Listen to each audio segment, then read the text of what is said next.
वेंगुर्ले तालुक्यातील निवती किल्ल्याच्या अस्तित्वाची धडपड सध्या सुरू आहे। तटबंदी बुरुज महादरवाजा झुडपांनी पोखरल्याने त्याला धोका निर्माण झालेला आहे।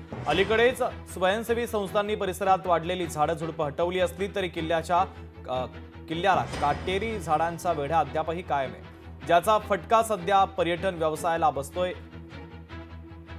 या परिस्थितीचा आढावा घेतला आमचे सिंधुदुर्गचे प्रतिनिधी रोहन नाईक यांनी। आपण पाहूया।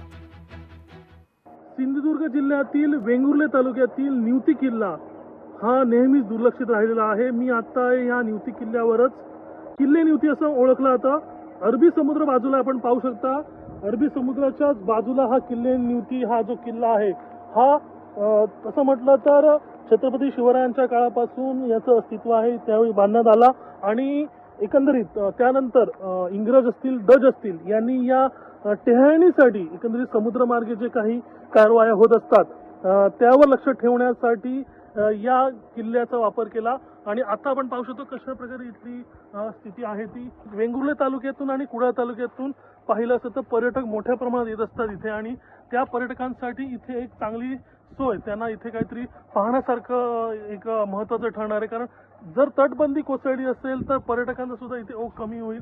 बाजूला समुद्र किनारा आहे, निवती बीच सुद्धा आहे, त्या व्यतिरिक्त किल्ले निवती बीच आहे, इथे पर्यटक येत असतात आणि त्यामुळे इथल्या स्थानिकांना सुद्धा रोजगार प्राप्त होत असतो। परंतु या निवती किल्ल्याची डागडुजी होणं महत्त्वाचं ठरणार आहे आणि याबाबत प्रशासन कधी या इथल्या किल्ले निवतीकडे पाहणी करणार आणि किंवा या संदर्भात या तटबंदीची कधी इथे जी मोडकळीस आलेली आहे त्याची दुरुस्ती करण्यात येईल हे पाहावं लागणार आहे। कॅमेरासन योगेश रोहन नाईक, लोकशाही मराठी, सिंधुदुर्ग।